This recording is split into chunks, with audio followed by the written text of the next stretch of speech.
Hi guys, and welcome back to episode 6 of Building Forever. I'm Kristen Simmons. And I'm Ryan Simmons, and we are the owners of Forever Young in Frankfurt. Today's episode is about our life experiences, both personally and professionally, that have influenced the way that we run and operate our business. So, let's get into it. I feel like we have a lot of conversations about how we don't fit the mold, right?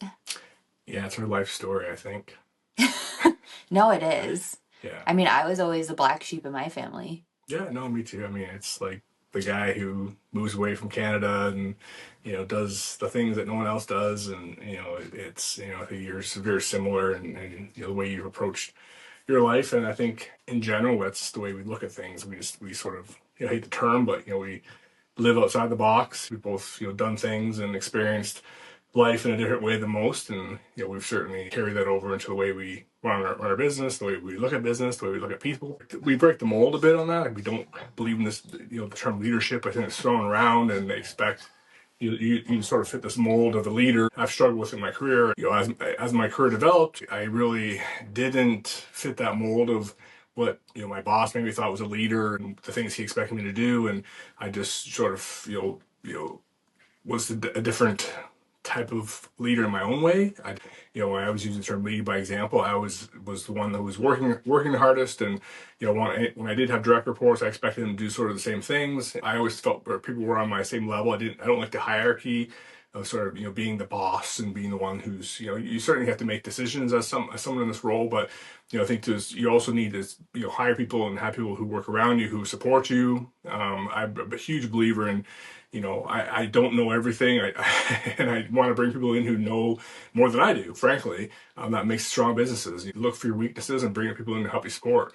So that's sort of the way I looked at things, and together we've sort of had the same mentality when it comes to that type of function within organizations. As long as we've been together, you've always been in a role that you've had direct reports, and you've also had a boss. And I feel like the feedback that you would always get was to be more visible, to be more outspoken when you would go to these sales meetings and whatnot. And I feel like that was always hard for you because it's somebody telling you to be somebody that you're not.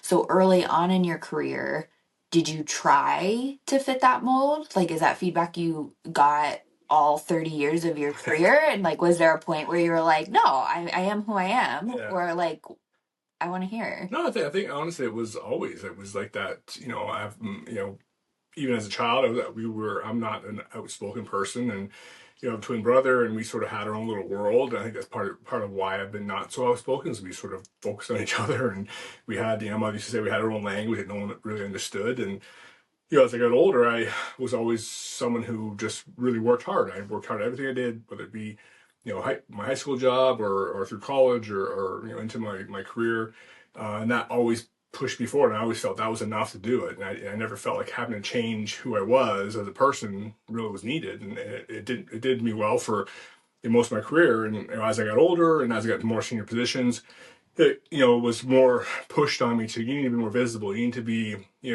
someone who speaks out in meetings. I'm a listener. I have I believe in EQ and the way you understand people and read people, and that's something I do. Is I sort of like to sit back, listen, assess, and then figure out the solution. But I think especially in a sales environment, it's always the loud one who gets the attention, the people who talk the most, which, and usually 9 times out of 10 they have nothing to say. They're just talking air, and it's really just a waste of time. So I didn't want to be that person. I wasn't going to fake who I was at any point. And I think as I got older, especially when I hit 40, I was just like, you know what, that's not who I am. I don't ever plan on changing who I am. If someone doesn't like what I'm doing, they can let me go and I'll move on somewhere else. And I've always performed, well, and whether it be my sales numbers or, my performance reviews were always well. So I thought there's no point in me changing. And so I think I'm going to continue within the business and how I approach people. I'm more hands-off in the business, but I'm also someone that people can depend on. If they need something done, I'll get it done for whatever it takes to do. And I'm supportive in, I know everybody has a personal life. And so we're both of us are very supportive in how we allow our staff to, family always comes first.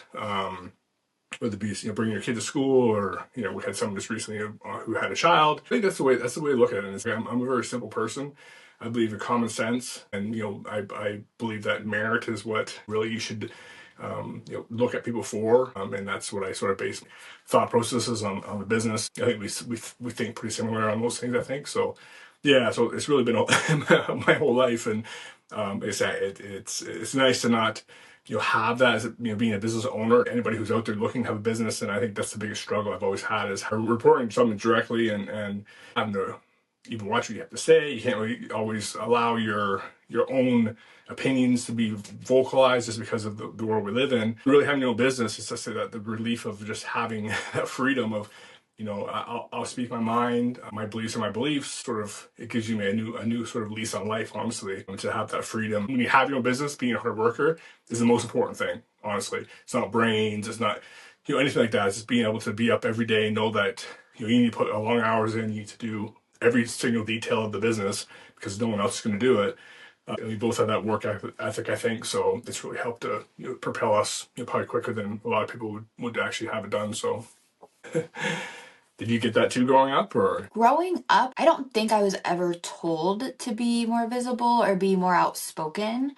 I was always very quiet. I was always very shy. I was the middle child. I feel like I just kind of quietly got through life. I was very much a people pleaser. I really wanted to keep the peace between everyone. I feel like my home life, my older sister and my younger brother, they were both like pretty outspoken. I was just a quiet kid. I mean, I think your personality is that you say you're a people pleaser, and I see that in our business where you're sort of bridge the gap between my beliefs, and I'm maybe sometimes a little firmer on my how I think people should do things, and you're touchy feely things that I'm not really good at. Whereas you sort of fill that gap, and you make sure that the people's birthdays are recognized, and the people's who are they have some special events, and you remember those things where I don't. For me, those things aren't important, but for you, you know that they are important to people. So. Yeah, but I guess like the whole people pleasing tendencies is I was always the employee that wouldn't say no. Like if something was asked of me, I would always do it.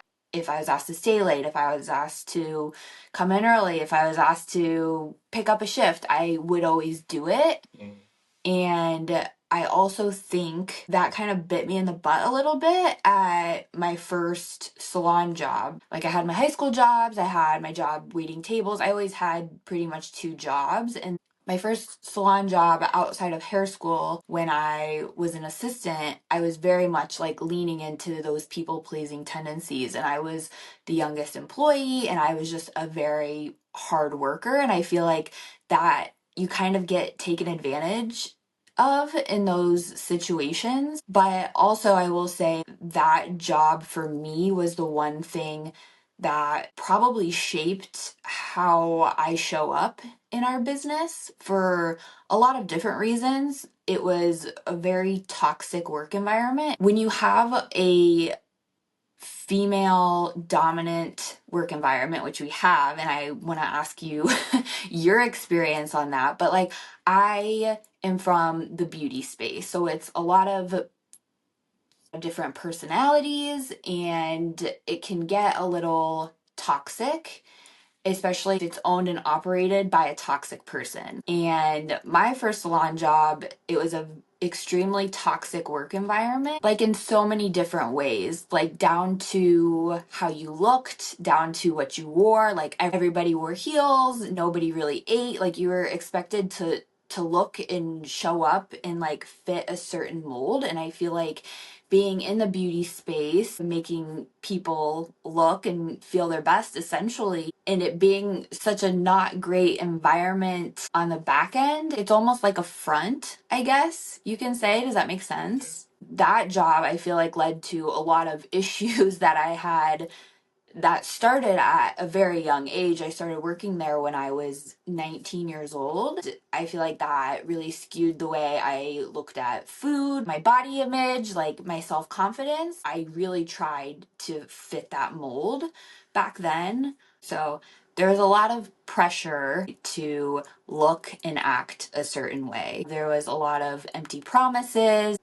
I had a female boss and I had a male boss. And back in 2012, 2013, these things weren't really spoken about. Sexual harassment situations are much more commonly talked about these days. I was put in a situation where something happened and I spoke out. I told my boss, who was a female, I was called a liar. I was the girl who cried wolf. I was offered a promotion. I was offered a raise. I stayed true to myself, which was probably the hardest thing I ever did. And I left.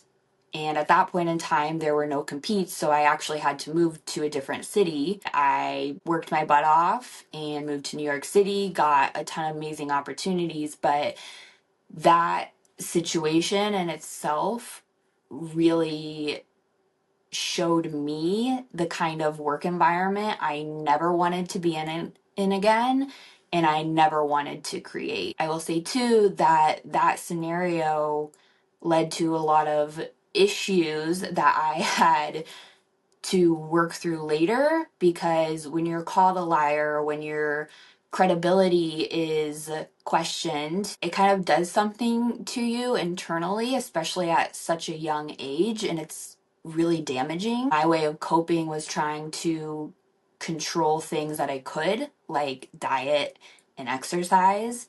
And so that led to a lot of problems for me. After that incident, I didn't speak about it for 10 years. When I met Ryan, that came up early on in our relationship, and he really helped me work through everything from diet to exercise, and that got me into bodybuilding, and it really healed my relationship with food and with exercise, and I got educated. In our last episode, we talked about how prep and bodybuilding, you do a lot of inner work and it's addicting. And I feel like bodybuilding really helped me to overcome everything that happened to me early on in my career. And I'm really grateful for that. So, as I've grown in my career from a hairdresser into a health coach into now a business owner, this was something that I worked through myself and I worked through with Ryan. When we started discussing opening this business, it was so important to me that we build a really healthy work environment because of everything that I had went through. I'm really passionate about everyone having really healthy relationships, including everyone's relationship with me and with Ryan. We employ 25 women.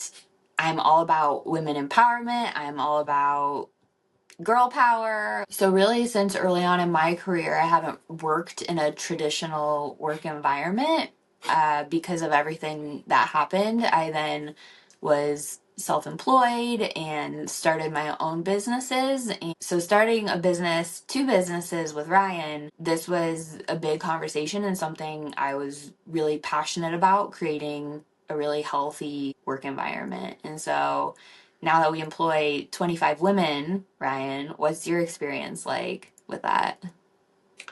I mean, I think I probably the exception to the rule. I grew up in a household of women. I had three older sisters and a mother in the house, and then me and my brother. So I'm pretty, in tune with women. But I also, in this day and age, I've made it. It's been, a little more difficult for me because I can't really have a real close relationship with everybody because it's, just the environment we live in. I think things can be taken the wrong way. Luckily I'm not a touchy-feely person because often, some of the ladies will want to hug you, and I'm just like, I'm not a hugger. I don't. These things you have to think about. I mean, just because you see it every day in the media, every day, people are being accused of this or that, and so I just avoid any situation that could potentially put me in the framework of doing something that's inappropriate. Especially being a male in a totally dominated women's not only the office but pretty much the field of aesthetics is 99% women, so it's just something I'd be very cognizant of, and making sure that I don't put myself in situations that I could be misconstrued as being any way hurtful or negative. So it's a little tough on a day to day, but it's what it is. Luckily, most of my role is more back office things, so I don't have a lot of day to day interactions. But say it's the sort of situation I'm in, and I enjoy it. I think that, in our experiences, women, I think you've said this before, I think an all male environment and all female environment, it's very strange to me because I've been in all male environments, and men typically they don't really talk about certain things, and they're pretty much stay to themselves, whereas women are more social. So I think you have a lot more conflicts typically in a women's environment. That's my perception. But so far, except we sort of gone through those. I think we're in a good space now where we don't have them anymore.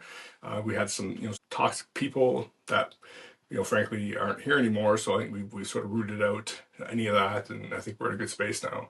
No, definitely. I feel like I will say I feel like our first year in business was like super triggering for me. I won't lie, just because of how toxic it was at one point.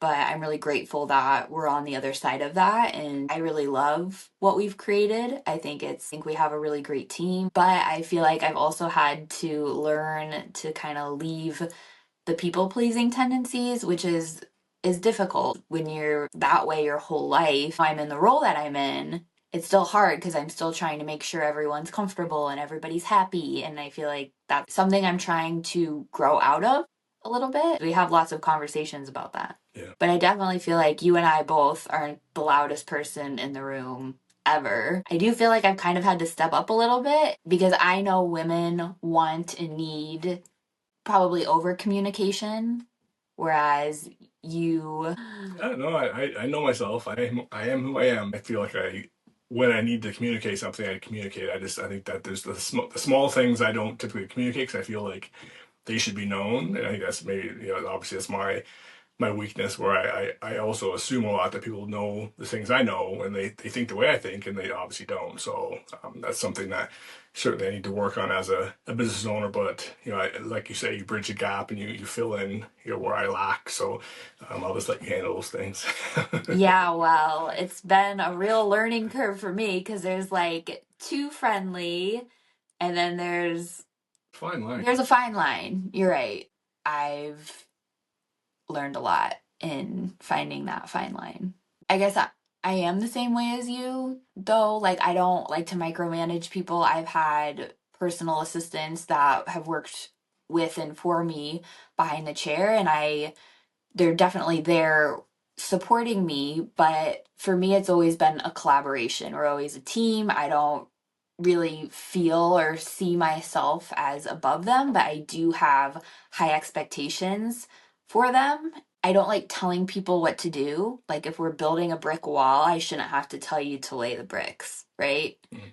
That's how I feel, and that's how I have always been, and I probably always will be. At the beginning, I didn't really feel like we knew what to look for in people. We just really looked at their resumes and tried to find the best people we could possibly hire. Moving forward, I feel like the qualities that I would look for in someone are someone that really just somebody that takes initiative. So it takes initiative, and they know their role. They know what they're expected to do. They come to you with solutions. They understand that when they're there during the day, we're paying for 8 hours, and that means you should be working 8 hours, and you'll find ways to add value to the company. So it's hard to find the people. Somewhat generational, but I also think that it's just the world we live in now. It's just you're so distracted by so many things, whether it be cell phone or computers, and your home life. There's so many things that distract you. It's hard to get people's attention for 8 hours a day. So it's like but again, we talked about this the other day about 20 years ago. You just didn't have that. I'm that generation where I know what it's like not to have distractions. I know it's like to just go to work, and you're working. You're not doing anything else. You're not chatting with your friends or anything like that. It's just like you're working. And so now we're in a different age where there are a lot of distractions. So it's about trying to find good people who can know how to turn those things off. Really, hard work is really hard to find people nowadays. It's a trait that unfortunately it's not expected all the time, and I think that again generationally, it's just when you don't have a lot of the technology of today, you were forced to just work a little harder. I think, my opinion, but I think there are people out there who are hard workers, and we just got to find the ones that are, and adding to the team. So these things that we're asking of people, day to day in the office is really how we define leadership. So same things we ask of our people, we do day to day.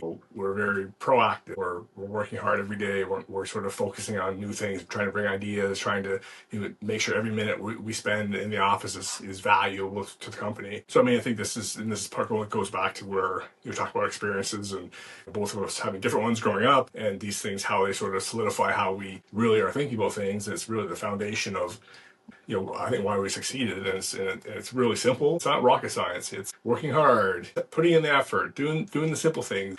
It's all very simple. It's not difficult. People want to make it like there's this magic formula that only certain people can do. Well, no, it's not. That's not the case. You talk to whether it be Bill Gates or Jeff Bezos, and these guys all started the same way, working in their parents' garages, and they just had the ambition and drive to do things that most people don't have the ambition to do. So when their friends were out, whether it be at the bars or whatever it would be, they were in there, they're working hard. And that's what we do. I mean, we could spend, sure, in the past 5 years, a lot more time being social and doing things that are more in the, the realm of the social space. For the last year, we spent almost every day in the center thinking about new ideas and developing the business and, physically putting together reformers and doing these things that most people would pay someone to do, So I think that's the big difference. Is just being able to, getting ready to, every day get your hands dirty. You see a challenge, you bust through it.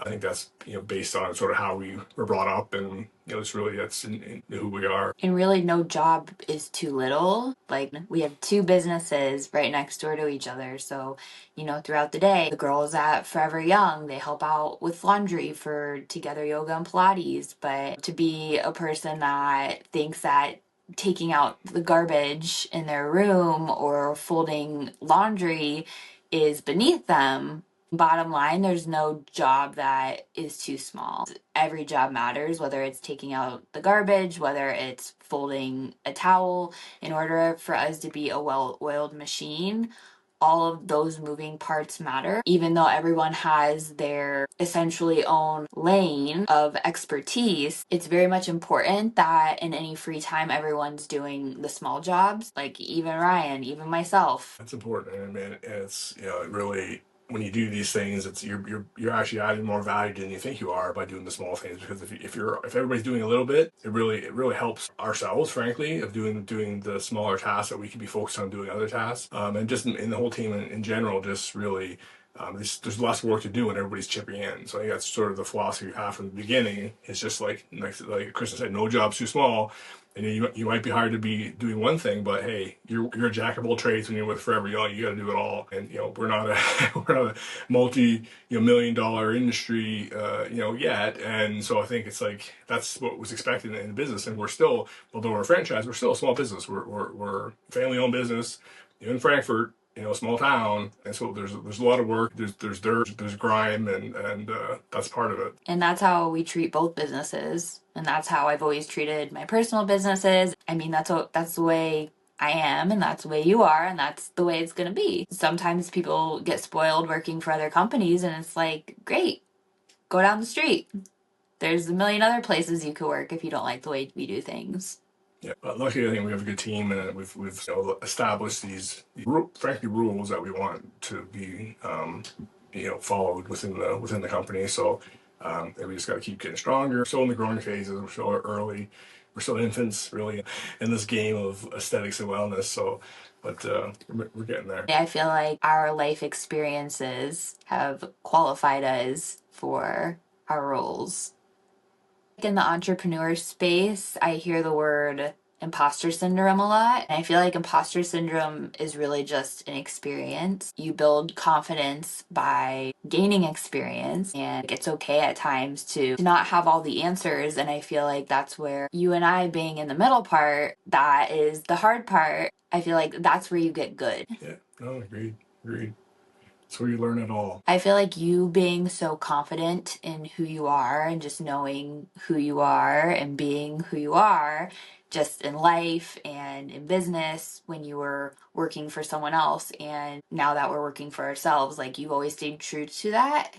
That's given me a lot of confidence in staying true to myself. I feel like everything that I went through early on in my career showed me exactly what I didn't want to create, and I'm grateful for those life experiences because I definitely feel like it's qualified me to be in the role that I am, even at a young age. Maturity doesn't necessarily come from age, it comes from the storms that you've been through. You and I both have been through a lot of storms in our life, and it makes us more resilient. And ultimately, I think it makes us better bosses in the end. Yeah, no, I agree. I mean, it's real all about experiences in life and where you are. And I think we're meant to be at this position in life. And I couldn't even imagine honestly doing the same thing maybe 15 years ago. Because I think about how I would do things and how I would handle things, probably much differently. So it is where we're supposed to be. So if you feel like you don't fit the mold,